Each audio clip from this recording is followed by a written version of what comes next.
গত সোমবারে রাজ্যে বিধানসভা নির্বাচনের ফল ঘোষণা হয়েছে এবং যেখানে বিপুল ভোটে জয় পেয়েছে বিজেপি। আর তার ঠিক দুদিনের মাথায় মধ্যমগ্রামে ঘটল হাড়হিম করা হত্যাকাণ্ড। শুভেন্দু অধিকারীর আত্মসহায়ককে গুলি করে খুন করা হলো পয়েন্ট ব্ল্যাঙ্ক রেঞ্জ থেকে।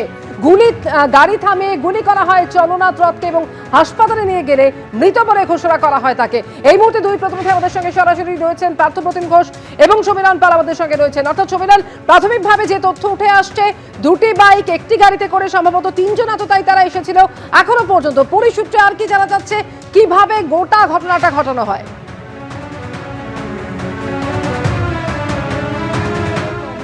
যে ঘটনা বা তদন্ত সূত্রে এখন অবধি উঠে আসছে যে এটা একটা পরিকল্পিত নৃশংস হত্যাকাণ্ড এবং যে জায়গাটা বেছে নেওয়া হয়েছে শৈলেশনগর দোহারিয়া, যেখানে শুভেন্দু অধিকারীর আত্মসহায়কের বাড়ি এবং যে আবাসনে থাকেন তিনি রাত্রিবেলা ফিরছিলেন।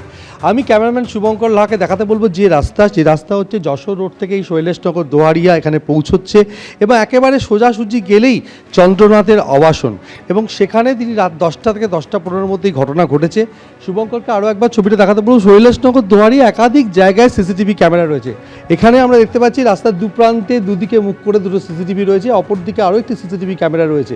এখন এই সিসিটিভি ক্যামেরাগুলোই হচ্ছে তদন্তের সূত্র এবং যে জায়গাটা দুষ্কৃতীরা বেছে নিয়েছিল এবং প্রাথমিকভাবে যেটা মনে করা হচ্ছে একেবারে পরিকল্পিত হত্যাকাণ্ড এবং এই জায়গায় অনেকবার এসে দুষ্কৃতীরা রেকি করেছিল এবং ভাড়াটে খুনি ব্যবহার করা হয়ে থাকতে পারে এবং তারা প্রত্যেকেই শার্প শুটার। যেভাবে নৃশংস এই হত্যাকাণ্ড ঘটানো হয়েছে, একেবারে গাড়ির যে জানলার কাঁচ, সেই কাঁচে আগ্নেয়াস্ত্র ঠেকিয়ে এই গুলি চালানো হয়েছে, একেবারে মৃত্যু নিশ্চিত করা হয়েছে এবং চন্দ্রনাথ রথকে গুলিতে ঝাঁঝরা করে দেওয়া হয়েছে, এমনটাই আমরা জানতে পারছি তদন্ত সূত্রে।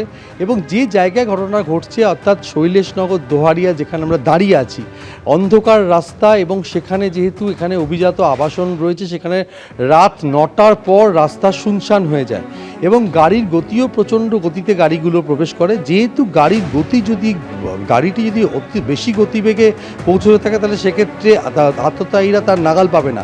সেই কারণে আগে থেকে যে গাড়িটি, আমি শুভঙ্করকে দেখাতে বলবো যে জায়গায় ঘটনাটি ঘটেছে, আগে থেকে ওই গাড়ির উল্টো দিক থেকে আসছিল, গাড়ির গতি কমিয়ে দেওয়া হয়। সেই সময় মোটর বাইকে করে দুষ্কৃতীরা এলো পাতারি গুলি চালায়, পয়েন্ট ব্ল্যাঙ্ক রেঞ্জ থেকে গুলি চালায় এবং তাকে ঝাঁঝরা করে দেওয়া হয় এবং চালকও গুলিবিদ্ধ হয় এবং রক্তাক্ত অবস্থায় ভিভাসিটি হাসপাতালে নিয়ে গেলে চন্দ্রনাথ রথকে মৃত বলে ঘোষণা করা হয়।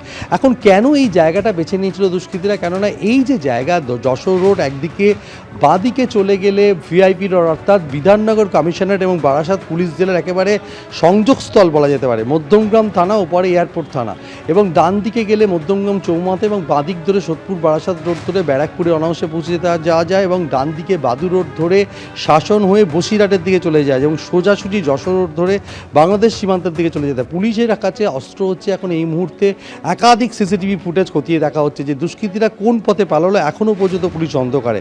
দুষ্কৃতীরা অন্তত 3জন ছিল সংখ্যায়, এটা জানা যাচ্ছে। যেমন তেমনি তদন্তে আর কি উঠে আসে সেদিকে আমাদের নজর রয়েছে।